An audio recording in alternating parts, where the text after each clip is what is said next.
What's up, Browns fans? Welcome into another victory edition of X's and Joe's, brought to you by Keep It Fun Ohio. Nathan Zegura and the Hoff, Joe Thomas, with you, going into the film room to break down some of the critical plays late in the Browns' unbelievable win over the Chicago Bears. And we're going to start with one right here, the big shot down the field to Marquise Goodwin. And this play, Joe, came right after Cam Mitchell made an unbelievable stop of Justin Fields on fourth down. So you get the ball back, you're thinking shot play maybe, right? That sudden change situation. Well, you had a penalty on first down, so this is actually 1st and 15.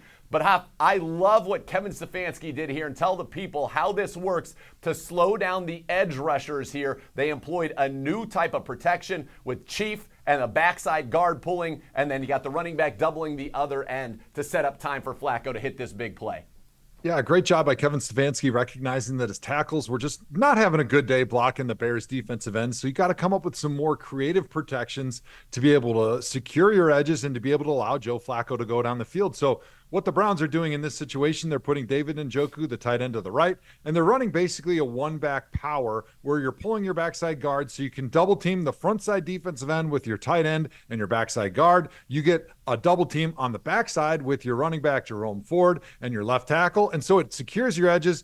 Flacco's able to take a deep drop. He's able to step up and deliver the football almost 50 yards down the field.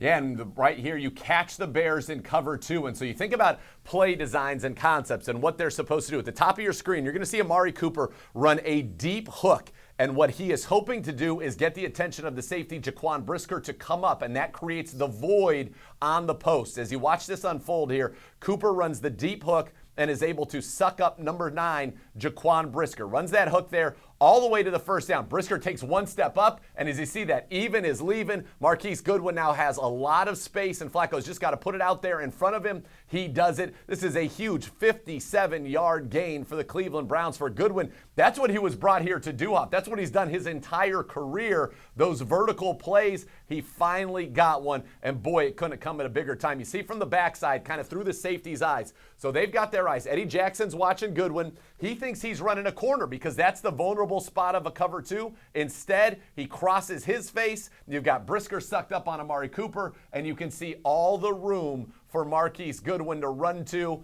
and you gotta love it. Flacco sees it, and what a perfect ball, Joe. He hits him right in stride. Flacco's got that huge arm. That's what he's always been known for his entire career. He's able to hit one of the fastest guys in the NFL down the field to open this game up. But one of the benefits of running this protection that we talked about earlier, where you're running basically a play action power with one back, is it gives a little bit more run cell to those safeties, a little bit more eye distraction to those safeties than you would if you were just running regular drop back pass.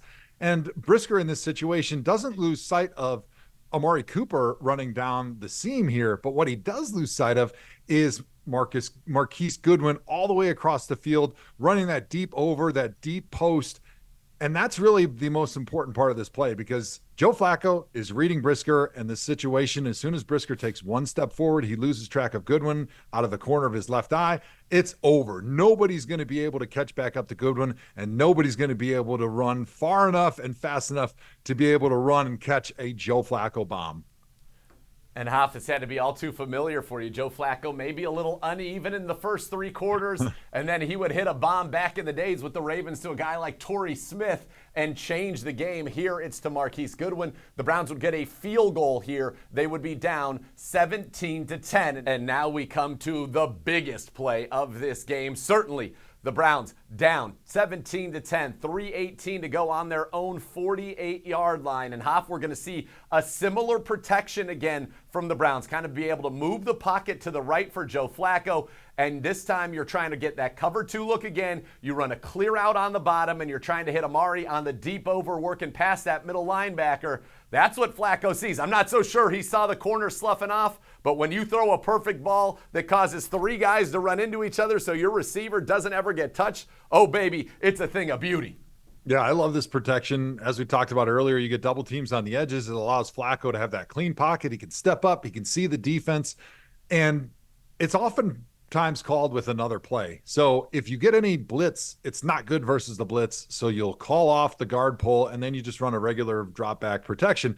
But Since the Bears didn't blitz, they're able to get exactly what they want. They're able to pull the guard. Flacco can see almost everybody on the field except for that backside corner, but timing and accuracy can beat the perfect defense every single time. And when you got a guy like Amari Cooper streaking through the secondary, there's a trust factor. Even though the Joe Flacco and Coop have not played that much time together, he's known about Cooper his entire NFL career, and he can trust that if he lays the football out there in the perfect spot, there's no defense that can defend it.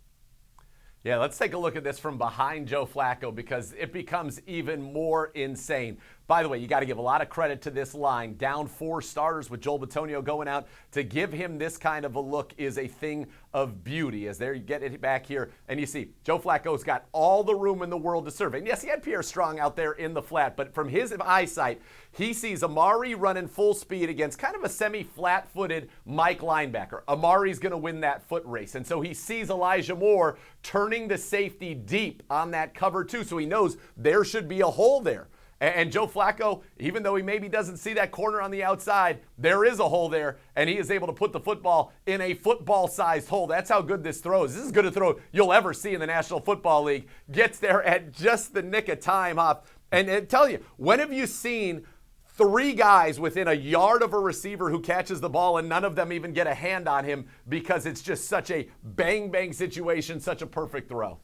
That's a crazy thing about this play. When the throw is so perfect, you've got 3 defenders in the area all thinking that they can catch the football, but they all go for the football and they miss because of the accuracy of that throw. Now those guys are not in position to make the tackle, and you can see what happens. 3 dudes that all could have made the tackle if they all didn't go for the interception, but they all go for the interception. Amari Cooper catches the football and strolls down the sideline into the end zone for pure joy for Browns fans. That one tied it up, and on the final drive, Flacco's heroics continued. A big one for 30 yards, the Chief on the opening play because Marquise Goodwin ran a vertical and pulled those safeties. He ended up wide open. And then 3rd and 15, Flacco finds the Chief again. Dustin Hopkins, we've seen this story before. Field goal good. Browns win 2017. Don't need to watch the Hail Mary. There was nothing to see there, no drama. Well, maybe there was a little drama, Hoff. How were you reacting during that play? So just like the Bears sideline, when I saw that play, I thought the Bears caught the touchdown in the end zone on that Hail Mary, because if you look at the screenshot of when the Bears receiver Darnell Mooney has the football, he's laying on his back with the football in his hands on his chest, and you're saying there's no way physically possible that the ball is going to be kicked off of his foot in this moment and intercepted by the Browns. But that's exactly what happened, because you know what? Sometimes luck is just on your side, and it feels like that's the way it is this year for the Cleveland Browns. You're exactly right. It makes you feel like you wanted to go home, pop a great bottle of wine, and eat some good Hoff's beef and have a real celebration, because this team, boy, it feels like a team of destiny, Hoff. As always, thank you to our great fans. You guys make this so good. Browns 7-1 at home. You gave them that home field advantage. Still one more game at home against the Jets coming up after Christmas. But great job by the fans. Great job by the Browns. Thanks for tuning in. On behalf of the Hoff, Joe Thomas, I'm Nathan Zegura saying thanks for watching another edition of X's and Joe's, brought to you by Keep It Fun Ohio.